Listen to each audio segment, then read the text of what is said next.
siia kogunenud. Ma arvan, et saame kõigepealt tuttavaks ja teeme nii, et tutvustame igaüks ennast ise. Hakkame sealt otsast palun pihta. Kes meil siin on? Tere, väriseva häälega Pirje Meri siit Coop Eestist. Esindan siin pea 6000 Coopi töötajat, kellest siis 4500 umbes on otseselt seotud klienditeenindusega. Ja oleme kohalikud, ilmselt olete kõik meid näinud. Aitäh! Palun! Tere, minu nimi Katre Liiberg, töötan Telias, juhin müügi- ja teenindusüksust ning meie juures siis teenindustööperedes töötab ligi pool ettevõtet siis kindlasti. Tervist, mina olen Sirli, hetkel siis teenindusentusiast, hetkel kuskil tööl ei käi, aga viimased 10 aastat siis Tele2-s. Olen ise ka alustanud teenindajana kunagi Tele2-s. Tere, mina olen Riina Tenno ja mina tulen siis Tallinna Tööstusvalituskeskusest ja esindan siis kaubanduse valdkonna õpetajate ja õpilaskonna huvesid. Et ma loodan, et suudan tööandjatele pakkuda rohkem positiivset emotsiooni, kui tegelikult välja paistab. Tere, mina olen Kalev ja olen värske Fooruse grupi tegevjuht. Nüüd natuke rohkem 6 aega. Et meil on siis 3 sellist suurt tööperet on seotud turvalisuse pakkumisega, siis kinnisvaraga ja liikuvusega, mobilityga, et meil on tegelikult kokku on üle erinevate riikide on siis ka ligi 4000 inimest, kes on meiega siis kas siis töösuhte kaudu seotud, et on väga suured teenindustööpered ja varasemalt olen tegutsenud meditsiinivaldkonnas, energeetikas, IT-s ja telekomis, et on nagu väga mitmest erinevast tööstusharust kogemust. Tere, mina olen Lea Kimber ja mina esindan Maximat.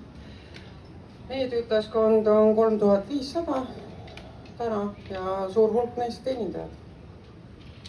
Mina olen arutelujuht Karel Reisenbuk, aga enne kui me teemasse võib-olla sügavamalt hakkame sukelduma, siis ma pöördun ka kuulajate poole hetkeks, et olge head, andke käega märku, kes praegusel hetkel teist klienditeenindajana töötavad. Aitäh! Nüüd palun andke käega märku, kes on kunagi töötanud klienditeenindajana, aga nad enam ei tööta. Hästi, aitäh! Ja siis on mul veel üks küsimus, et tõstke palun käed need, et kellele meeldib hea teenindus. No, nagu oli arvata ja seda me täna uurima siis hakkamegi, aga et kuskilt siis vaikselt pihta hakata, siis ma küsin nii, et ma saan aru, et õppima ikkagi kaubandust inimesed tulevad, aga tööle nad ei jõua. Kuhu nad vahepeal kaovad? Palun, Riina. Ma võin öelda, et 2 viimase aasta vastuvõtu järgi, et tegelikult huvi õppida süvendatud kaubandust on tegelikult noorte seas täiesti olemas.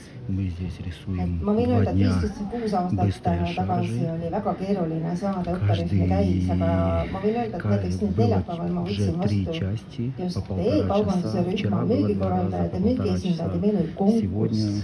Me ei suutnud kõikidele õppekohti pakkuda, osad meil üks seda.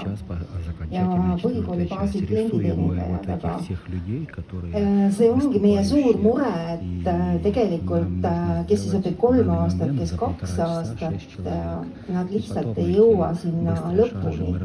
Et ma arvan, et meil siin arutelu käigus tuleb välja, et miks nad meil siis vahepeal ära kaovad.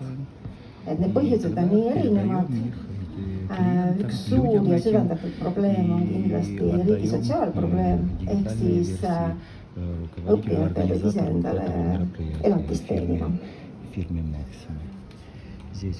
Aga mis siis need põhjused on? Miks inimesed kaovad ära? Miks nad ei jõua? Kalev?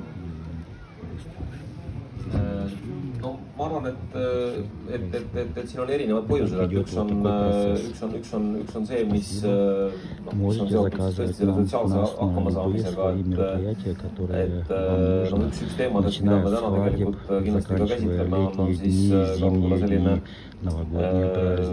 ühiskonna toetus nendele ametitele, mis muidu aja jooksul on tegelikult paranenud, aga mis võiks olla isegi nagu parem, ja tõesti majanduslik hakkama saamine kindlasti on üks nagu muredest, et inimesed lihtsalt õppima lähevad, et peavad siis erinevate põhjuste vahepeal minema tööle ja selle tõttu jäävad need õpingud jäävad pooleli. No siin Rimi eksjuht ütles hiljuti ühes intervjuus välja, et ega müüja palgaga lapsi ei kasvata ja kodulaenu ei maksa. Kas siis on nii? Alustame sealt. No ma pigem vist ikkagi kalduks sinna poole, et